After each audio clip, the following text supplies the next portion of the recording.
Bonjour à tous et bienvenue sur ma chaîne YouTube. Je suis vraiment ravie de vous retrouver pour cette nouvelle vidéo après un long moment d'absence de ma part. Je suis vraiment désolée et pour cette fois-ci, j'ai décidé de vous revenir pour la toute première fois sur ma chaîne avec une vidéo sur un tueur en série italien. Il a fait trembler la Ligurie à la fin des années 90 et vous verrez, la fin est vraiment très surprenante. Alors si vous êtes prêts et que vous êtes bien installés, c'est parti pour l'histoire de Donato Bilancia, le monstre de la Ligurie.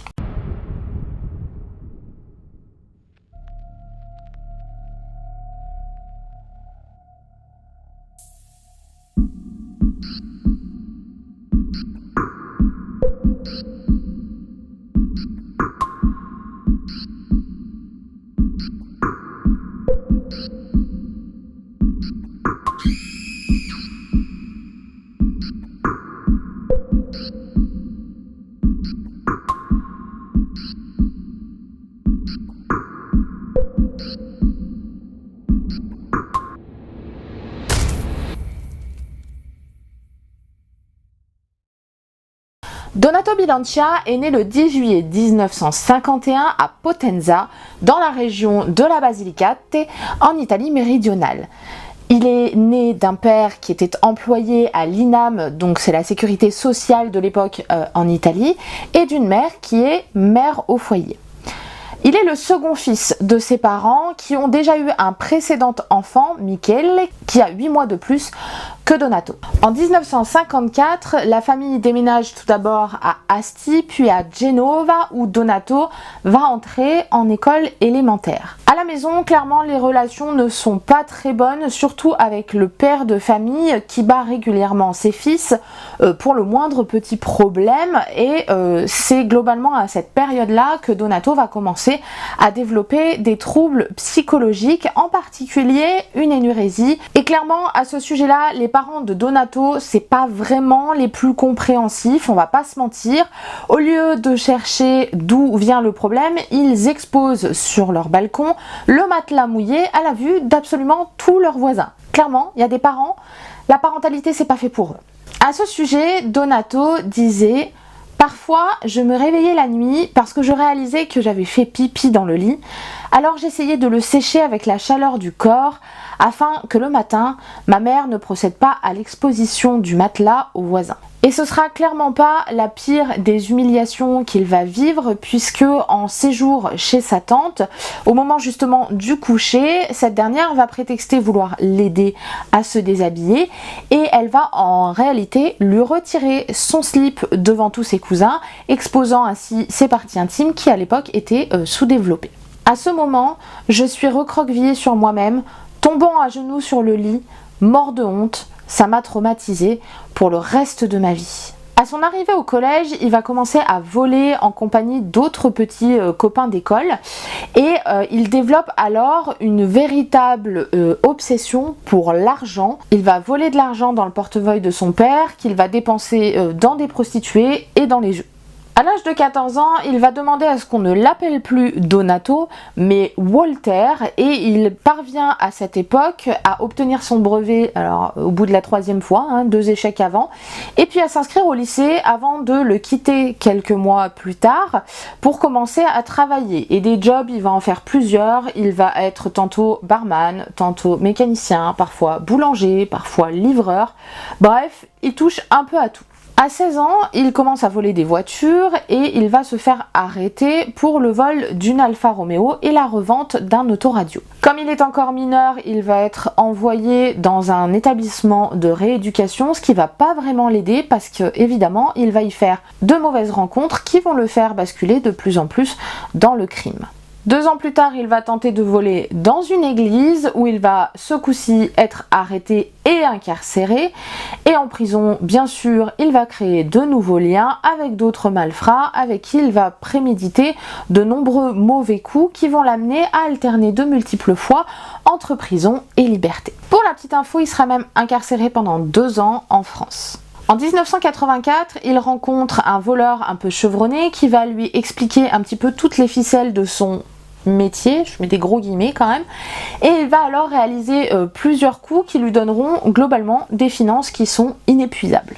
Mais vous connaissez comment ça se passe quand on a de l'argent, c'est que bien souvent, les faux amis arrivent en masse en espérant profiter de vos finances. En 1987, il va y avoir plusieurs mauvaises nouvelles qui vont rythmer la vie de Donato. Déjà, son frère Michele se suicide.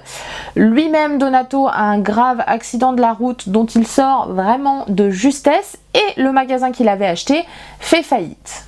Et évidemment, Donato, à ce moment-là, il réagit de la même manière qu'à chaque coup dur. Il vole, il joue énormément à des jeux d'argent et surtout, il couche avec des prostituées. Jusqu'à l'événement qui va un peu tout déclencher, à savoir la trahison de son ami Maurizio Parenti. Au début de l'été 97, Bilancia, il est comme souvent en train de jouer lorsque Maurizio le rejoint à la table et lui demande de l'accompagner à une salle de jeu où lui-même travaille en tant que videur.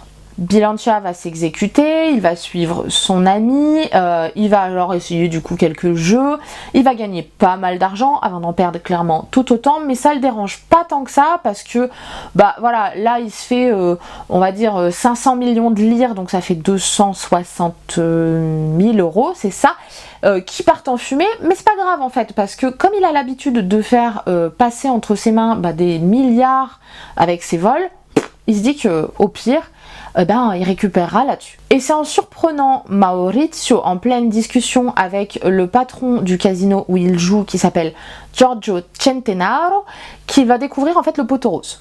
En effet, il entend Maurizio qui dit à son directeur: t'as vu comment j'ai réussi à le faire venir chez nous pour qu'il claque en gros tout son pognon et toute sa moula? Et là, Bilancia, lui qui pensait que Maurizio c'était son meilleur ami et que c'était le plus fidèle, il tombe de 10 000 étages. Il s'en veut clairement beaucoup d'avoir donné sa confiance et là, sa colère commence vraiment à prendre le dessus et c'est ainsi que débutent les meurtres de Donato Bilancia.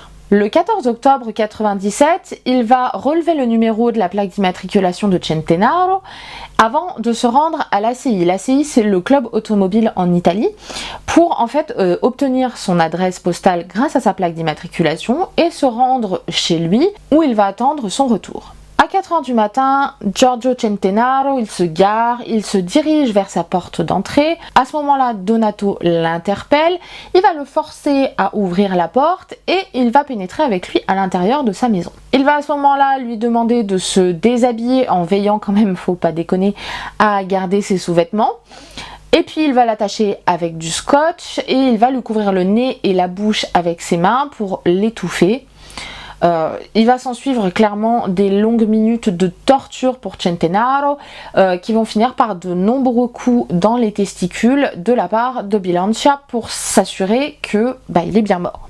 Et puis de là, il rentre tranquillement chez lui avec la satisfaction de la vengeance accomplie. Sauf que vous vous doutez bien, Maurizio ne va pas s'en tirer à si bon compte et de la même manière qu'il a piégé Centenaro, Donato va attirer Parenti chez lui en prétextant en fait vouloir lui montrer des montres. Il va alors sortir une arme de sa veste et le menacer, le bâillonner, l'attacher à une chaise dans la cuisine, sauf que tout ce raffut-là va provoquer le réveil en fait de Carla, la femme de Maurizio, qui va elle aussi finalement subir le même sort, être attachée à une chaise de la même manière. Donato va à ce moment-là du coup leur soutirer le code du coffre-fort, il va récupérer 13,5 millions de lire, des montres ainsi que des chèques qui vont lui permettre en fait de faire passer le meurtre pour un vol qui aurait mal tourné. Et puis tant qu'à faire, autant se récupérer un peu de moula. Il va ensuite emmener Parenti et sa femme dans leur chambre et là il va les abattre froidement. Et franchement, tout aurait pu entre guillemets s'arrêter là.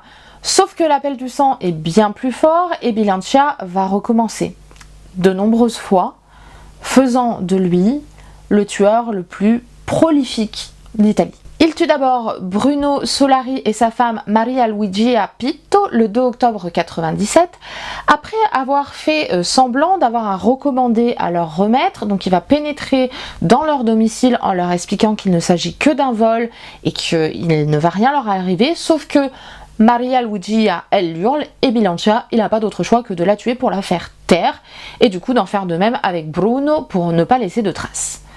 Au final, il va même repartir sans rien voler, et c'est vous dire si vraiment là c'est plus que l'appel du sang pour l'instant, en tout cas. Évidemment, comme sur ce coup-là, il n'est absolument pas satisfait du coup sa soif d'argent, comme je vous le disais, il va s'en prendre à un prêteur sur gage du nom de Luciano Maro.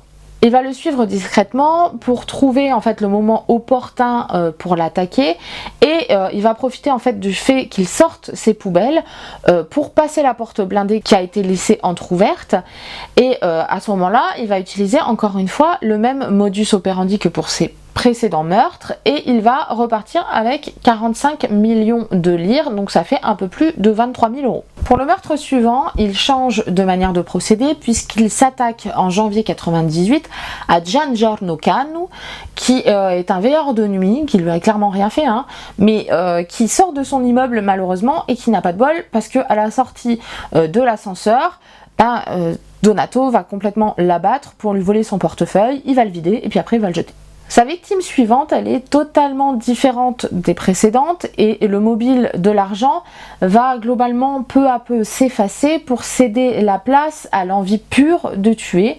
Et c'est comme ça que le 9 mars 98, il va prendre à bord de sa voiture une prostituée pour la conduire sur un terrain qui est près de l'océan où bien sûr ils vont avoir une relation sexuelle.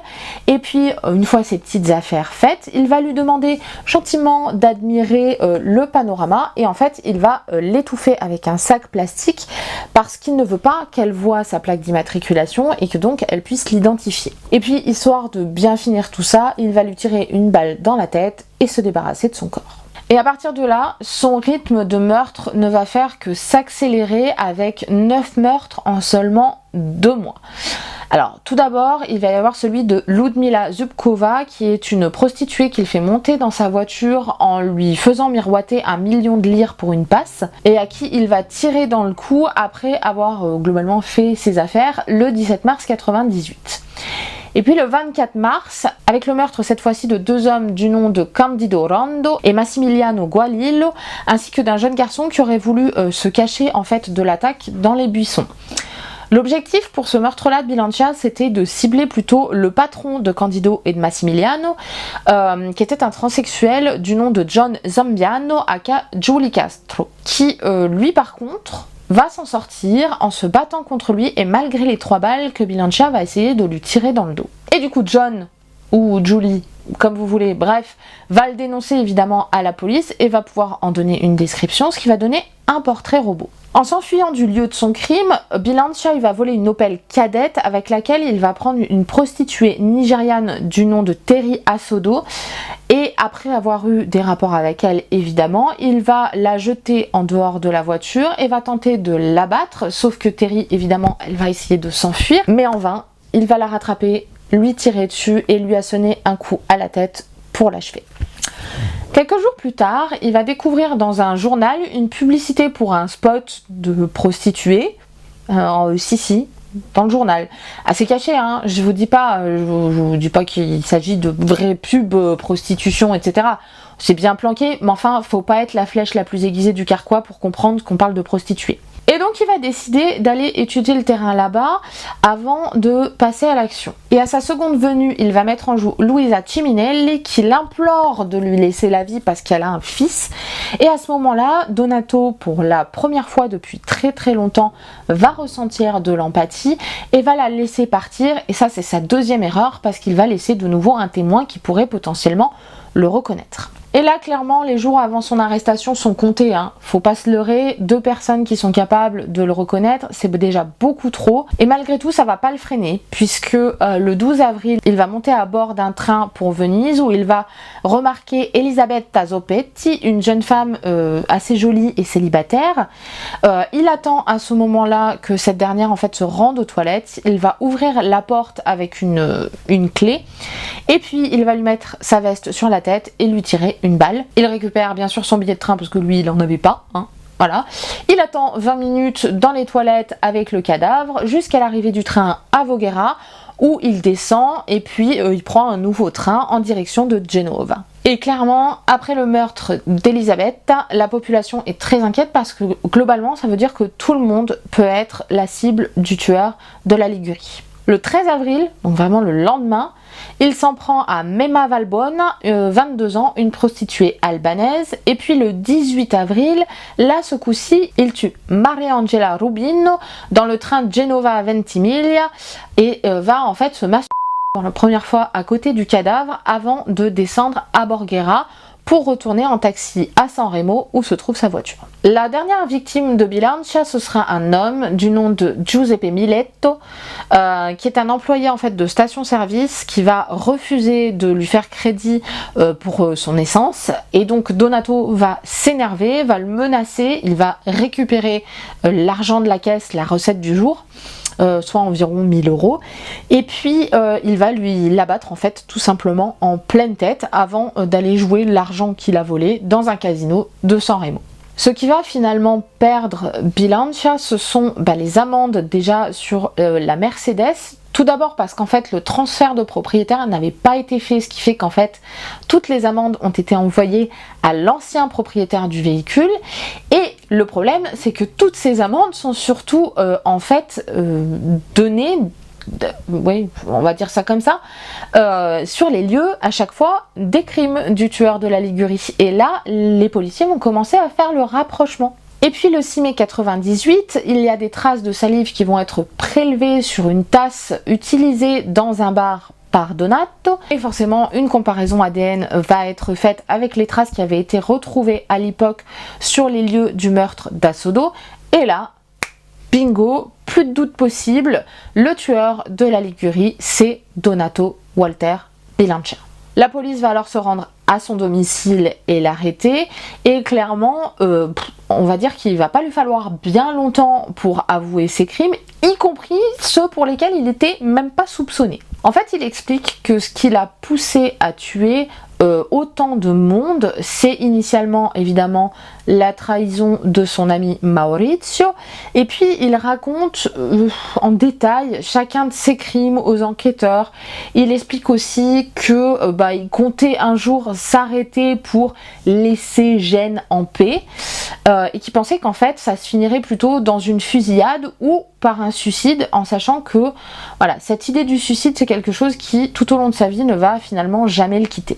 Son procès débute le 13 mai 1999, procès qu'il va suivre à distance à la télévision dans sa cellule de prison de Chiavari. Les psychiatres qui l'ont examiné vont expliquer de leur côté que, en gros, il souffre d'un trouble du comportement, mais qui n'affecte pas sa capacité à comprendre la réalité et la gravité de ses actes. Pardon, il y a l'alarme du mercredi, on est le premier mercredi du mois.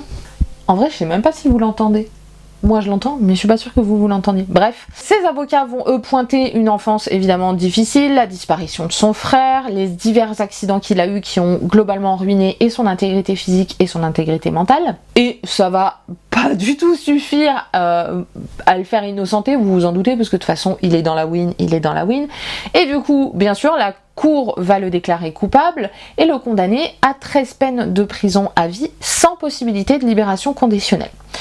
Ça, c'est une décision pour laquelle il va faire appel 2 fois. Vous vous doutez bien que c'est peine perdue et que ça ne va jamais marcher et qu'à chaque fois sa condamnation va être confirmée. Du coup, il est envoyé à la prison de Padova où il va être là par contre examiné par un psychiatre et neurologue du nom de Vittorio Andreolli qui va diagnostiquer en fait chez lui des tendances masochistes et surtout un grand sentiment d'infériorité qui est contrebalancé par un sentiment de grandeur qu'il éprouve uniquement lorsqu'il tue. Il dira aussi que Donato a un sens de l'honneur vraiment très prononcé qui le pousse parfois à commettre des délits pour globalement tenir sa parole. Le docteur Andreolli, il explique qu'il existe 2 parts chez Bilancia. Il y a le côté négatif qu'il appelle B2 ou le côté positif ou neutre, on va dire, qu'il appelle B1.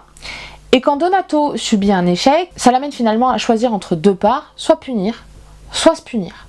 Plusieurs fois, Donato va aussi demander à pouvoir s'exprimer auprès des journalistes. Alors, il y en a certains qui ont refusé de le voir et ça peut presque se comprendre, mais il y en a d'autres qui ont accepté, comme Paolo Bonolis, qu'il a interviewé pour son émission Dominique Cahin. Et après ce témoignage, Bambi Lancia, il a été foutu à l'isolement, en gros, grosse bêtise, quoi. Et la fin de Donato, elle est assez particulière, puisqu'après 22 ans passés en prison, il va décéder le 17 décembre 2020 à l'âge de 69 ans, je vous le donne en mille, de la Covid-19. Et bah c'est à croire que Dame Nature, elle a prononcé la sentence qui lui était sûrement due.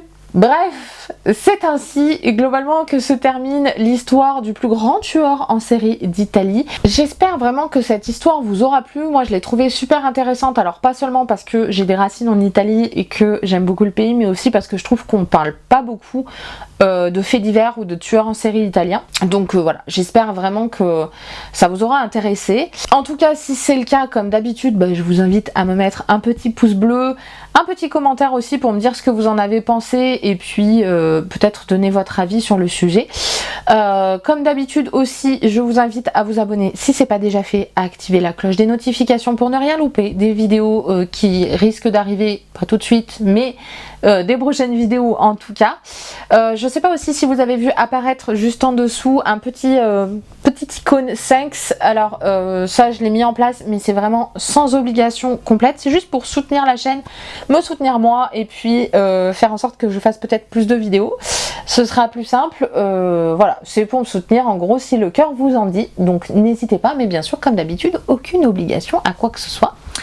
Et puis sinon, comme je l'ai plusieurs fois évoqué sur mes réseaux sociaux, je suis en plein déménagement. Alors là vous le voyez pas, mais je suis complètement entourée de cartons, je n'en peux plus, voilà, je déménage dans une grosse semaine, on va dire 10 jours. Donc évidemment le décor risque de changer et il sera surtout transitoire parce que dans un an il y aura redéménagement et là ce coup-ci il devrait y avoir un vrai décor YouTube, un vrai truc vraiment cool.